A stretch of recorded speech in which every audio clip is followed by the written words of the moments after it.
श्री कृष्ण द्वारा कही गई ये 7 अनमोल बातें आपके जीवन को बदल देगी। गीता में भगवान श्री कृष्ण द्वारा कही गई बातें मानव जाति के भविष्य का निर्धारण कर सकती है। यह इस बात पर निर्भर करता है कि इसमें कही गई बातों का हम कितना और कैसे पालन करते हैं।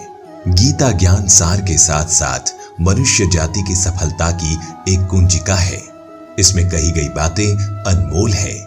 आज के इस वीडियो में हम आपको भगवान श्री कृष्ण द्वारा कही गई 7 ऐसे अनमोल वचन के बारे में बताने जा रहे हैं जिसे आत्मसात कर आप जीवन के किसी भी बाधा को दूर कर सकते हैं।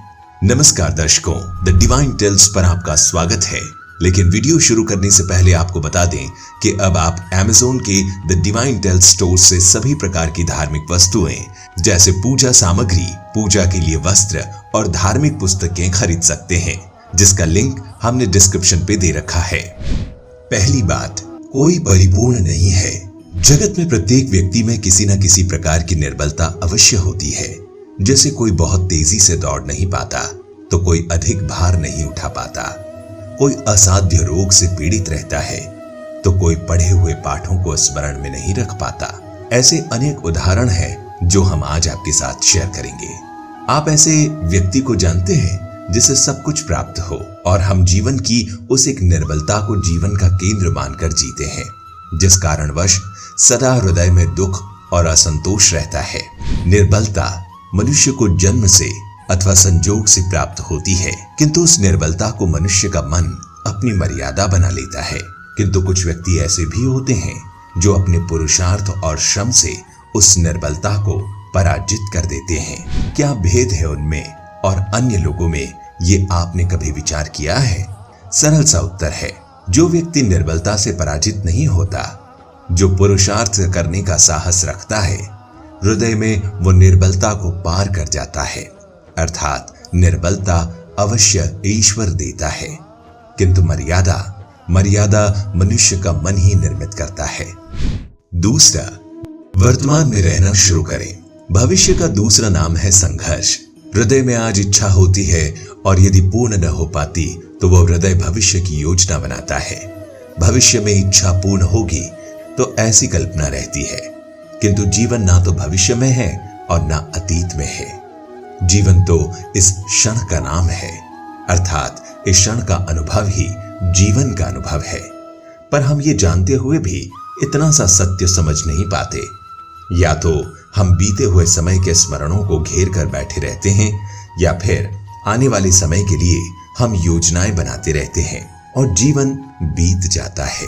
एक सत्य यदि हम हृदय में उतार लें कि ना हम भविष्य देख सकते हैं, ना ही भविष्य को निर्मित कर सकते हैं, हम तो केवल धैर्य और साहस के साथ भविष्य को आलिंगन दे सकते हैं, स्वागत कर सकते हैं भविष्य का। तो क्या जीवन का हर पल जीवन से नहीं भर पाएगा? तीसरा, कोई भी ज्ञान कैसे प्राप्त करें? ज्ञान प्राप्ति सदा ही समर्पण से होती है, यह हम सब जानते हैं, किंतु समर्पण का वास्तविक महत्व क्या है? कभी विचार किया आपने? मनुष्य का मन सदा ही ज्ञान प्राप्ति में अनेक बाधाओं को उत्पन्न करता है। कभी किसी अन्य विद्यार्थी से ईर्ष्या हो जाती है तो कभी पढ़ाए हुए पाठों पर संदेह होने लगता है और कभी गुरु द्वारा दिया गया दंड मन को अहंकार से भर देता है। आपको नहीं लगता ऐसा होता है? न जाने कैसे कैसे विचार मन को भटकाते हैं और मन के इसी अयोग्य स्थिति के कारण हम ज्ञान प्राप्त नहीं कर पाते। मन की योग्य स्थिति केवल समर्पण से ही प्राप्त होती है। समर्पण मनुष्य के अहंकार का नाश करता है। ईर्ष्या, महत्वाकांक्षा आदि भावनाओं को दूर कर हृदय को शांत करता है और मन को एकाग्र करता है। वास्तव में ईश्वर की सृष्टि में ना ज्ञान की मर्यादा है, ना ज्ञानियों की। गुरु दत्तात्रेय ने तो श्वान से भी ज्ञान प्राप्त कर लिया था, अर्थात विषय ब्रह्मा ज्ञान का हो या जीवन के ज्ञान का या गुरुकुल में प्राप्त होने वाले ज्ञान का, उसकी प्राप्ति के लिए गुरु से अधिक महत्व है उस गुरु के प्रति हमारा समर्पण। चौथा, धर्म संकट को जाने। प्रत्येक मनुष्य के जीवन में ऐसा क्षण अवश्य आता है जब सारे स्वप्न, सारी आशाएं, सारे दृश्य ध्वस्त हो जाते हैं। जीवन की सारी योजनाएं बिखर जाती है। एक और धर्म होता है और दूसरी ओर दुख। इसी को धर्म संकट कहते हैं। जब धर्म का वहन ही संकट हो और धर्म का त्याग ही दुख हो। विचार कीजिए, कभी किसी स्वजन के विरुद्ध सत्य बोलने का अवसर प्राप्त हो जाता है तो कभी ठीक दरिद्रता के समय सरलता से चोरी करने का मार्ग प्राप्त हो जाता है। कभी किसी शक्तिशाली राजनेता या राजा के कर्मचारी का अधर्म प्रकट हो जाता है। सबके जीवन में ऐसी घटनाएं बनती ही रहती है। अधिकतर लोग ऐसे किसी क्षण को धर्म संकट के रूप में जान नहीं पाते। हमें किसी प्रकार के संघर्ष का अनुभव ही नहीं होता। सहजता से सुख की ओर खींचे चले जाते हैं, जैसे मक्खी गुड़ की ओर। वास्तव में धर्म संकट का क्षण ईश्वर के निकट जाने का क्षण होता है। यदि हम संघर्षों से भयभीत ना हो, सुख की ओर आकर्षित ना हो, अपने धर्म पर दृढ़ रहें, तो ईश्वर का साक्षात्कार दूर नहीं।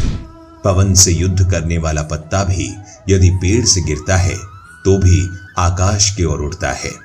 पवन से झुकाने वाली घास वही भूमि पर रह जाती है।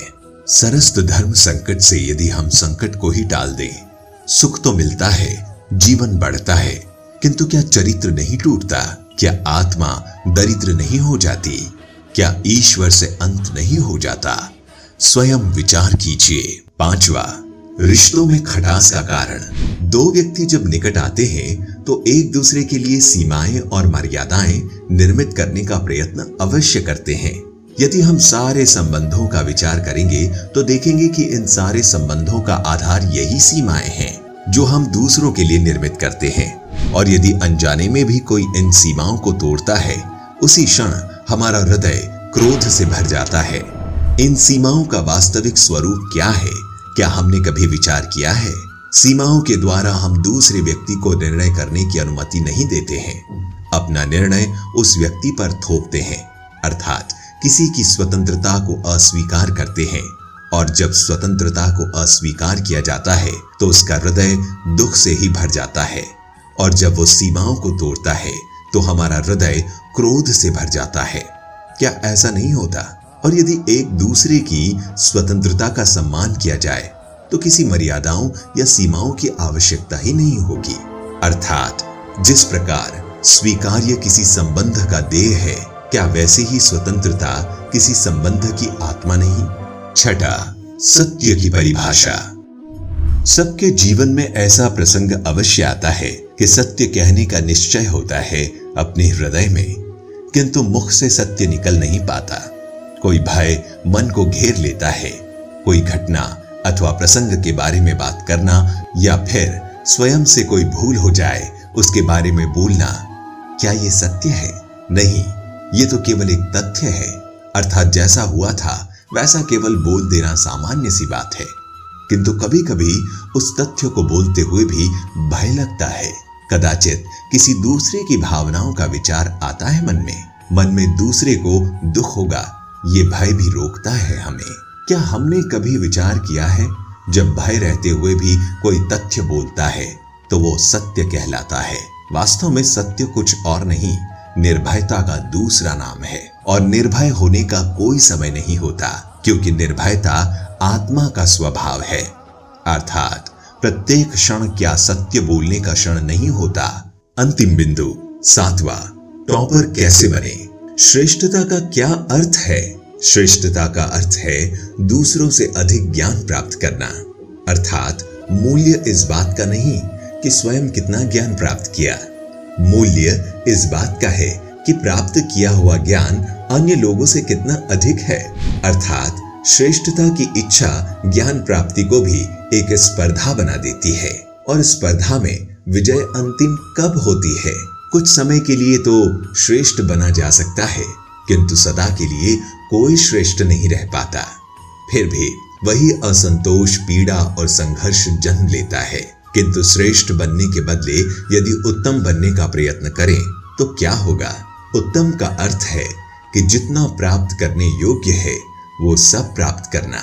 उत्तम के मार्ग पर किसी अन्य से स्पर्धा नहीं होती, स्वयं अपने आप से स्पर्धा होती है। अर्थात उत्तम बनने का प्रयत्न करने वाले को देर अबेर सारा ज्ञान प्राप्त हो जाता है। बिना प्रयत्न के वो श्रेष्ठ बन जाता है। किंतु जो श्रेष्ठ बनाने का प्रयत्न करता है वो श्रेष्ठ बने या नहीं बने, उत्तम कभी नहीं बन पाता। तो दर्शकों, श्री कृष्ण की इन बातों से आपने क्या सीखा, नीचे कमेंट करके हमें जरूर बताइएगा। और उम्मीद करते हैं कि आपको हमारी ये प्रस्तुति पसंद आई होगी। अगर पसंद आई तो ज्यादा से ज्यादा लाइक और शेयर कीजिए, ताकि आपके जानने वालों को भी जीवन से जुड़ी ये बातें पता चल सके। साथ ही ऐसे ही आध्यात्मिक वीडियोस के लिए अभी द डिवाइन टेल्स को सब्सक्राइब करें। तो दर्शकों, आज के लिए वीडियो में इतना ही। आपका बहुत बहुत शुक्रिया।